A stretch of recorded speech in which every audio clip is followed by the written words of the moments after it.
Good morning, good afternoon, good evening students. My name is Manas Khanduja. आप जब भी देख रहे हो उस हिसाब से मैंने आपको इंट्रोडक्ट कर दिया। आप सुबह देख रहे हो तो गुड मॉर्निंग, आप ये वीडियो दोपहर में देख रहे हो तो गुड आफ्टरनून, और शाम को देख रहे हो तो गुड इवनिंग। ओके, सो ये मेरी आज की हाइब्रिडाइजेशन की दूसरी वीडियो है। इससे पहले पार्ट 1 वीडियो मैंने बनाया है, इसे देखने से पहले उसे ज़रूर देखना, ठीक है। और आज का जो हमारा टारगेट या टॉपिक है वो है हाइब्रिडाइजेशन का पार्ट 2। हाइब्रिडाइजेशन कैसे निकाला जाता है, क्या फॉर्मूला है, ठीक है, और किस तरीके से हम किसी भी कंपाउंड का हाइब्रिडाइजेशन निकाल सकते हैं। तो पहले ही बता चुका हूँ, हाइब्रिडाइजेशन बहुत ज़रूरी टॉपिक है, ठीक है।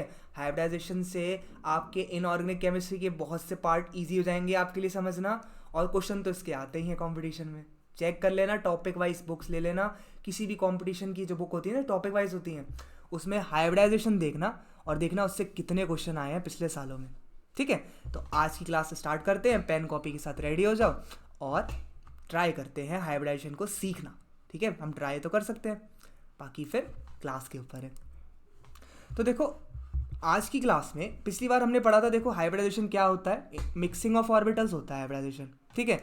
जैसे एस और पी मिल गई तो एस पी बना लेती हैं, और एस पी 2 होंगी, ये भी हमने लास्ट लेक्चर में देखा था। अब हाइब्रिडाइजेशन को निकालने के 2 तरीके, ठीक है।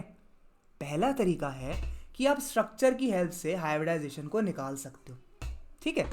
एक कन्वेंशनल तरीका है कि स्ट्रक्चर की हेल्प से, कन्वेंशनल मतलब बहुत टाइम से चल रहा है, पुराना तरीका है कि आप स्ट्रक्चर देखो और उसकी हेल्प से आप हाइब्रिडाइजेशन निकाल सकते हो। जैसे कि ये सल्फर ट्राईऑक्साइड का स्ट्रक्चर है, इसमें जो सिग्मा बॉन्ड्स और लोन पेयर का सम होता है ना, वो हाइब्रिड ऑर्बिटल्स का काउंट दे देता है। और आपको पता है, एक बार हाइब्रिड ऑर्बिटल का काउंट पता लग गया तो हाइब्रिडाइजेशन थोड़ी मुश्किल है निकालना। जैसे कि सल्फर ट्राईऑक्साइड में 3 सिग्मा बॉन्ड है, हर पाई में एक सिग्मा एक पाई होता है ना डबल बॉन्ड में, तो ये 3 सिग्मा बॉन्ड है, रेड से मैंने लिख दिया। अब सल्फर के वैलेंस इलेक्ट्रॉन कितने होते हैं? सल्फर ग्रुप नंबर 16 में होता है। 16 में हर एलिमेंट के वैलेंस इलेक्ट्रॉन 6 होते हैं, तो सल्फर के वैलेंस इलेक्ट्रॉन भी कितने होंगे? 6 ही होंगे। तो सल्फर के 6 वैलेंस इलेक्ट्रॉन है, ठीक है। और लोन पेयर फिर इस पे 0 हो गया, क्योंकि सारे के सारे इलेक्ट्रॉन सल्फर ने यूज कर लिए। तो 3 सिग्मा बॉन्ड यानी 3 हाइब्रिड ऑर्बिटल, और 3 यानी कि 1 s 2 p। तो sp2 यहां पे सल्फर का हाइब्रिडाइजेशन है, जो आपने स्ट्रक्चर की हेल्प से निकाल लिया। ये वाला चीज समझ में नहीं आई तो एक और एग्जांपल देखते हैं। ये है सल्फ्यूरिक एसिड। सल्फ्यूरिक एसिड ऐसा होता है, ये डाई बेसिक है, देख सकते हो इसमें 2 H हैं जो एसिडिक है, ठीक है। ये सल्फ्यूरिक एसिड का स्ट्रक्चर है, बहुत इंपॉर्टेंट है। और मेरा क्वेश्चन है, कमेंट में आंसर करना, सल्फ्यूरिक एसिड बनाने की प्रोसेस को क्या नाम दिया गया है? कौन सी प्रोसेस है जिससे सल्फ्यूरिक एसिड इंडस्ट्रीज में प्रिपेयर होता है, जो क्लास 12 के पी ब्लॉक में आपको बहुत अच्छे से पढ़ाई जाती है? नाम कमेंट्स में ज़रूर लिखना, ठीक है। अच्छा, तो देखो यहाँ पे सल्फर है वंस अगेन, एक, अब सिग्मा बॉन्ड गिनो तो देखो 2 डबल बॉन्ड में एक सिग्मा और एक पाई होता है, तो एक सिग्मा ये रहा, एक ये 2, 3 और 4 सिग्मा बॉन्ड। लोन पेयर फिर से कोई नहीं है, तो 4 यानी कि S और 3 P, sp3। तो H2SO4 में सल्फर का जो हाइब्रिडाइजेशन होता है वो sp3 होता है, ठीक है। तो देखो, अगर आपको हाइब्रिडाइजेशन पता है तो आप ज्योमेट्री बता सकते हो। ज्योमेट्री और शेप में बहुत अंतर होता है, वो हम valence shell electron pair repulsion theory पढ़ेंगे, जिसे शॉर्ट में विस्पर थ्योरी कहते हैं, तब आपको पता लगेगा ज्योमेट्री और शेप दोनों अलग अलग चीज़ें। पर अभी आप इनकी ज्योमेट्री बता सकते हो कि इसकी जो ज्योमेट्री होगी वो ट्राइगोनल प्लेनर होगी। इसकी जो ज्योमेट्री है वो क्या है? ट्राइगोनल प्लेनर है। इसी तरह से सल्फ्यूरिक एसिड की ज्योमेट्री टेट्राहेड्रल है। शेप की बात नहीं कर रहा हूं मैं, ज्योमेट्री की बात कर रहा हूं। शेप इसकी हम बाद में डिस्कस करेंगे जब हम विस्पर थ्योरी पढ़ लेंगे। तो ये ज्योमेट्री है। वंस अगेन, ये यहां पे देखो नाइट्रोजन का एक लोन पेयर और 3 बॉन्ड पेयर, 3 बॉन्ड्स एक लोन पेयर, तो 3 + 1 यानी कि 4। तो हाइब्रिडाइजेशन हो गया sp3। sp3 में क्या ज्योमेट्री होती है? टेट्राहेड्रल। देखो, टेट्राहेड्रल का मतलब होता है लोन पेयर और बॉन्ड पेयर को कैसे रखा गया है। विस्पर थ्योरी में और अच्छे से देखेंगे, छोटा सा इंट्रोडक्शन समझ लो कि ज्योमेट्री का मतलब होता है आपने लोन पेयर और बॉन्ड्स को कैसे रखा है। पर शेप को केवल मतलब होता है बॉन्ड्स कैसे रखे हैं, ये हम बहुत अच्छे से देखेंगे हमारा जब हम हाइब्रिडाइजेशन पार्ट 3 पढ़ेंगे। पर आज हमारा केवल टारगेट है हाइब्रिडाइजेशन निकालते कैसे हैं और उसका क्या फॉर्मूला है। तो अभी तक मेरे ख्याल से किसी को डाउट नहीं होगा। अच्छा देखो, कभी भी वीडियो में कोई डाउट आया करे तो अपना कमेंट्स में लिख दिया, तो जब मैं नेक्स्ट वीडियो बनाऊंगा ना तो मैं आपकी इस डाउट को भी सॉल्व कर दिया करूँगा, ठीक है। अभी तो मैं लाइव लेक्चर नहीं ले रहा हूँ, लाइव लेक्चरिंग में तब शुरू कर दूंगा जब लगभग 100 सब्सक्राइबर्स हो जाएंगे। 100 तो एटलीस्ट कर ही सकते हो ना, कोशिश करना, शेयरिंग करना, ठीक है। इधर उधर वीडियोस को ट्रांसफ़र करो। आप लोगों की तो रीच इतनी ज़्यादा है, आजकल के स्टूडेंट्स इतना ज़्यादा रीच हो गई है, इन्फ्लुएंसर्स हो रहे हैं आप सब। कोशिश करना इसके 100 सब्सक्राइबर करो। तो वीक में कोशिश करूँगा 1 या 2 लाइव स्ट्रीम क्लास लें जिसमें हम लाइव लेक्चर्स लेंगे और डिस्कस करते हुए चलेंगी चीज़ें। बट वो तभी जब एटलीस्ट आप सेंचुरी कराएंगे सब्सक्राइबर्स की।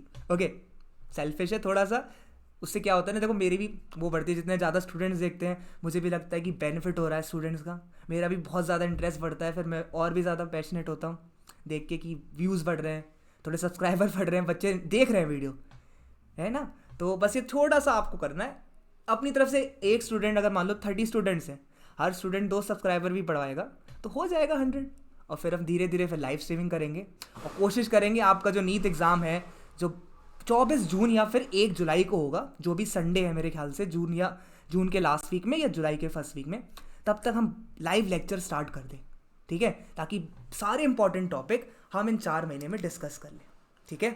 तो ये आपकी तरफ से बस छोटी सी हेल्प है, मुझे चाहिए 1 सब्सक्राइबर, और वीडियो को देखो, शेयर करो, अपने जो स्टूडेंट्स फ्रेंड्स हैं उनकी हेल्प करो, उनको ये वीडियोस भेजो, अपने स्कूल के ग्रुप्स में डाल सकते हो, अगर नहीं स्कूल के ग्रुप्स में तो मत डालना, ठीक है, पर किसी भी तरह से शेयर करो जिससे ज़्यादा से ज़्यादा एंगेजमेंट हो स्टूडेंट्स का, ठीक है। अब इस पर वापस आ जाते हैं। तो देखो अमोनिया जो है इसमें नाइट्रोजन सेंट्रल एटम है और 3 बॉन्ड बना रहा है, ठीक है, और एक लोन पेयर है तो sp3। और वंस अगेन जब sp3 होता है तो मैंने लास्ट लेक्चर जो कि कल था उसमें बताया था ना कि टेट्राहेड्रल होगा। चल अब देखो, हर समय आप स्ट्रक्चर तो बना नहीं सकते, हर कंपाउंड का अगर आपको स्ट्रक्चर पता होता तो फिर आप ऑर्गेनिक केमिस्ट्री और फिजिकल केमिस्ट्री के टीचर की थोड़ी ज़रूरत होती है आपको।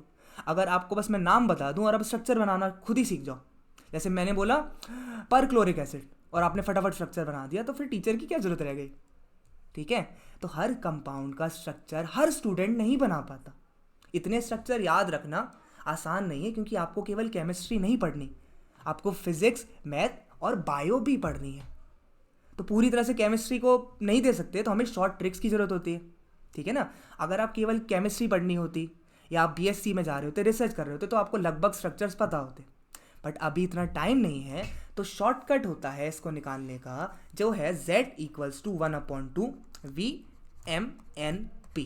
अब ये VMNP क्या होता है ये हम डिस्कस करेंगे, पहले फॉर्मूला देख लो। z यानी कि number of hybrid orbitals, z है नंबर ऑफ हाइब्रिड ऑर्बिटल्स, ठीक है, और ये बराबर होता है V + M + N - P के।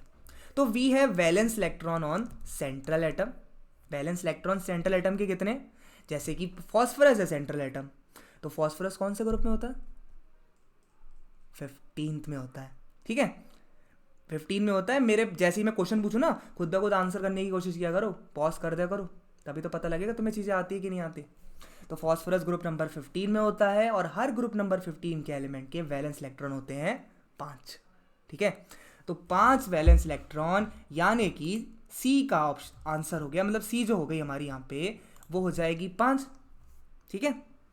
M क्या होता है, मोनोवैलेंट एटम कितने, तो जैसे देखो यहाँ पे मोनोवैलेंट एटम क्या होते हैं, मोनोवैलेंट एटम के example fluorine, chlorine, bromine, iodine, hydrogen, इन सब की वैलेंसी 1 होती है, तो ये मोनोवैलेंट होते हैं। तो वो एलिमेंट्स जो मोनोवैलेंट हैं और सेंट्रल एटम को सराउंड कर रहे हैं, उनकी गिनती कितनी है वो M में रखो।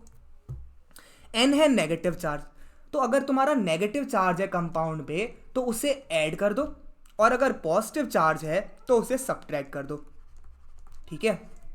इसलिए -P और +N लिखा है।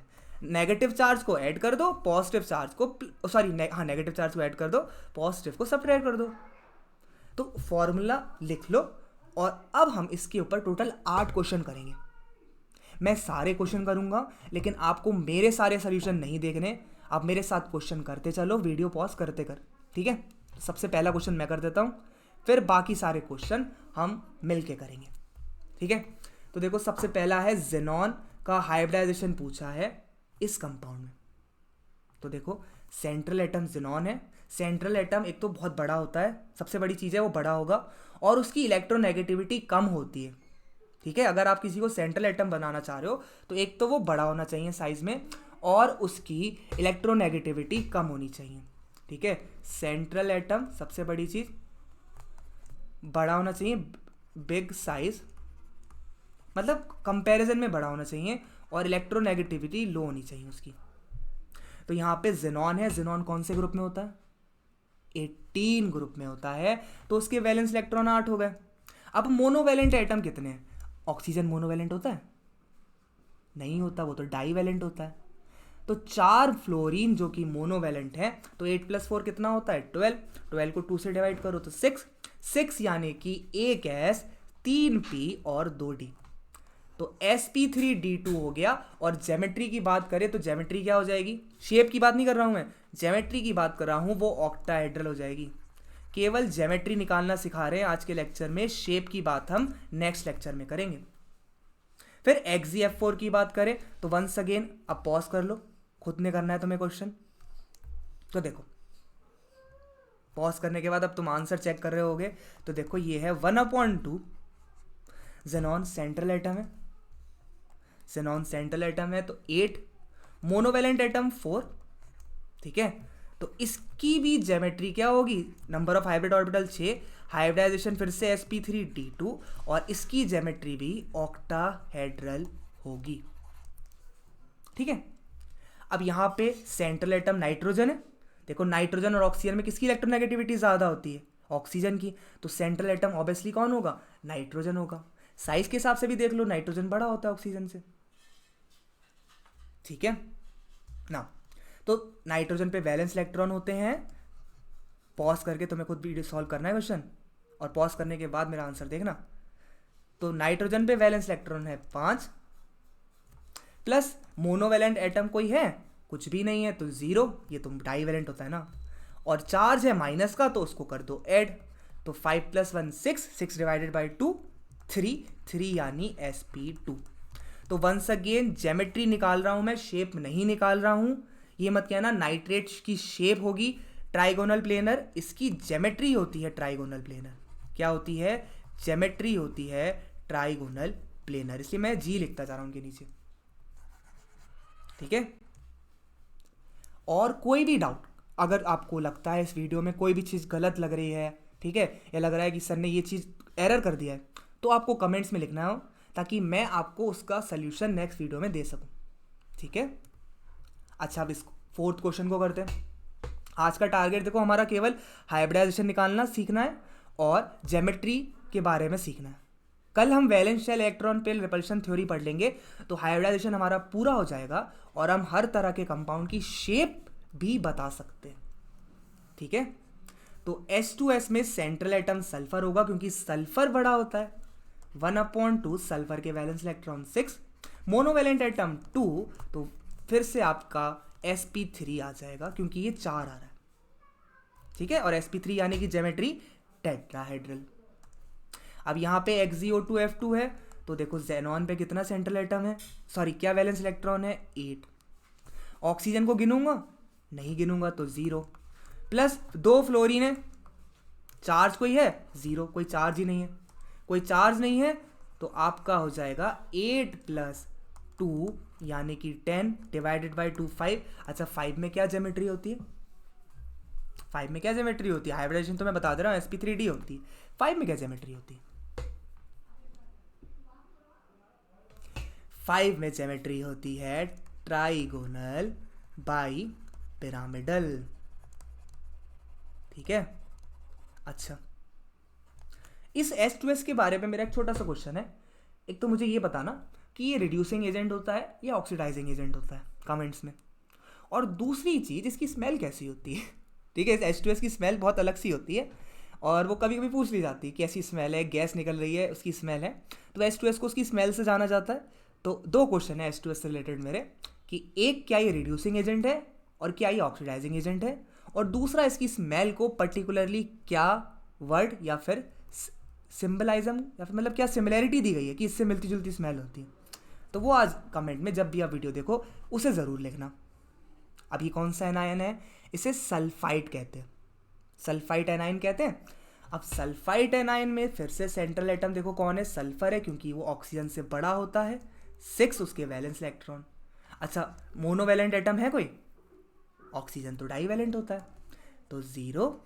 चार्ज आपका नेगेटिव है, तो नेगेटिव चार्ज को क्या कर दोगे? प्लस कर दोगे। तो 6 + 2 8 divided by 4 once again sp3। तो इसकी ज्योमेट्री टेट्राहेड्रल रहेगी, पर इसकी शेप टेट्राहेड्रल नहीं होगी। कल जाके आप ज्योमेट्री वर्सेस शेप में डिफरेंस समझ जाओगे, तो बस 24 घंटे का इंतजार कर लो। फिर ये फॉस्फेट, तो फॉस्फेट में सेंट्रल एटम फॉस्फोरस, फॉस्फोरस के valence electron 5, monovalent atom 0, minus charge है तो क्या कर देना है? प्लस। तो 5 + 3 8, और ये आ जाएगा आपका 4 sp3। फिर कार्बन डाइऑक्साइड, कार्बन डाइऑक्साइड में सेंट्रल एटम कार्बन, कार्बन के वैलेंस इलेक्ट्रॉन कितने होते हैं? कार्बन के सेंट्रल एटम है, उसके वैलेंस इलेक्ट्रॉन होंगे 4, क्योंकि वो ग्रुप नंबर 14 में होता है। ग्रुप नंबर 14 के हर एलिमेंट में 4 वैलेंस इलेक्ट्रॉन होते हैं, कोई मोनोवैलेंट एटम उसके आसपास नहीं है। तो 4 डिवाइडेड बाय 2 यानी कि 2, इसका हो जाएगा sp। ठीक है, एक लास्ट क्वेश्चन, क्वेश्चन नंबर 9 था आज का, ICl7। इसकी हाइब्रिडाइजेशन निकालने के लिए पहले आप पॉज करके खुद निकालो और फिर मैं ऐसे करता हूँ। ICl7 इंटर हेलोजन कंपाउंड्स होते हैं। इंटर हेलोजन कंपाउंड्स आपके पी ब्लॉक में बहुत ज़्यादा इंपॉर्टेंट है। ठीक है, अगर आपने CBSE टर्म 1 दिया है तो उसमें इंटर हेलोजन कंपाउंड्स रहे होंगे। ठीक है, और इनकी शेप और इनका हाइब्रिडाइजेशन बहुत ज़्यादा इंपॉर्टेंट होता है क्लास 12 बोर्ड लेवल के पी ब्लॉक के लिए। ठीक है, तो देखो इसमें क्या करना है आपने। सेंट्रल एटम आपको पता है कौन होगा, कौन बड़ा होता है आयोडीन और क्लोरीन में? आयोडीन और क्लोरीन में कौन बड़ा होता है? आयोडीन बड़ा होता है, तो सेंट्रल एटम आयोडीन होगा। आयोडीन के वैलेंस इलेक्ट्रॉन कितने होंगे? आयोडीन ग्रुप नंबर 17 में होता है, 17 का 7 लगा दो यहाँ पे। सल्फर 16 में है तो 16 का 6, फॉस्फोरस 15 में है तो 15 का 5, कार्बन 14 में है तो 14 का 4, बोरॉन 13 में है 13 का 3। ठीक है, तो 13 14 15 16 17 18 ग्रुप में जो होते हैं उनका वैलेंस इलेक्ट्रॉन उनका वंस डिजिट है। 13 का 3, 14 का 4, 15 का 5, 16 का 6, 17 का 7, 18 का 8। पीरियोडिक टेबल में 13 से 18 को याद करना मैंने सिखाया है, पहली वीडियो मेरी वही थी। इस वीक में सबसे पहली वीडियो जो दी है ना, वो ट्रिक है पी ब्लॉक को याद करने की। ग्रुप नंबर 13 बोरॉन से शुरू होता है, 14 कार्बन से, 15 नाइट्रोजन, 16 ऑक्सीजन, 17 फ्लोरीन और 18 नोबल गैसेस का हीलियम से शुरू होता है। ठीक है, तो यहाँ पे 7 + 7, ठीक है, कोई चार्ज नहीं है तो ये 7 ही आ जाएगा। इसको sp3 कितना, फिर d 4 तो ये हो गए, d3 हो गया। और sp3 d3 हमारी लास्ट ज्योमेट्री होती है जो कि होती है पेंटागोनल बाई पिरामिडल। ठीक है ना, इसकी क्या शेप ज्योमेट्री होगी? Pentagonal bi pyramidal. ओके, सो आज की क्लास में हमने देखा हाइब्रिडाइजेशन को कैसे निकाल सकते हैं, स्ट्रक्चर की हेल्प से और फॉर्मूले की हेल्प से। हमने देखा हम सेंट्रल एटम को कैसे पहचान सकते हैं। सेंट्रल एटम हमेशा बड़ा होता है, उसके एक तो साइज बड़ा होगा, उसकी इलेक्ट्रोनेगेटिविटी लो होगी और वो लगभग अकेला होगा। आप देखोगे सेंट्रल एटम अकेला होता है, बाकी 2-3 प्रेजेंट होंगे, जैसे फ्लोरीन या 4 है, ऑक्सीजन या 3 है। सेंट्रल एटम मोस्टली अकेला ही मिलता है। सल्फर 1 है, यहाँ भी सल्फर 1 है, जेनॉन भी 1 है। तो इस तरह से आप सेंट्रल एटम को पहचान सकते हो। दूसरा, हाइब्रिडाइजेशन के इस फॉर्मूले से जब तक आप valence shell electron pair repulsion theory नहीं पढ़ोगे, आप केवल ज्योमेट्री निकाल पाओगे, आप किसी कंपाउंड की शेप नहीं बता पाओगे। तो अगर आपको शेप निकालना सीखना है तो कल आपको मेरी क्लास ज्वाइन करनी पड़ेगी या वीडियो देखनी पड़ेगी, जब भी आप देख पाओ, कल नहीं, जिस दिन आप वीडियो देख पाओ। उस वीडियो में valence shell electron pair repulsion theory के बारे में, ज्योमेट्री के बारे में, शेप के बारे में और पिछले साल आए हुए क्वेश्चंस के बारे में हमने डिस्कस करना है। ठीक है, सो थैंक यू। इस वीडियो को देखो, शेयर करो हो सके तो, ठीक है। और कोशिश करो सब्सक्राइबर्स थोड़े से शेयर करो, उनसे कहो कि सब्सक्राइब करें। स्टूडेंट्स को ही है ना, ऐसे अननेसेसरी नहीं, जो स्टूडेंट्स हैं जिनके लिए हेल्पफुल हो ये चैनल, उनको भी वीडियो शेयर करो, ठीक है, ताकि कहीं ना कहीं किसी ना किसी की इससे हेल्प हो जाए। किसी को अगर हाइब्रिडाइजेशन में डाउट है और उसको नहीं हो पा रहा है तो उसके लिए थोड़ी सी हेल्प हो जाए। और कोई भी आपको डाउट लगता है इस वीडियो में, ऐसा लगता है कि सर ये चीज़ नहीं समझ में आई, तो आप प्लीज़ कमेंट्स में उसे मेंशन ज़रूर करना। So thank you everyone and let's catch up on the next video whenever it is uploaded. Okay, it will be definitely uploaded tomorrow and I will be always using Hindi and English both. Okay, so English में होगी मेरी class हमेशा, कभी भी मैं किसी एक language को पूरी तरह से डोमिनेंस नहीं दूंगा. Okay, so thank you and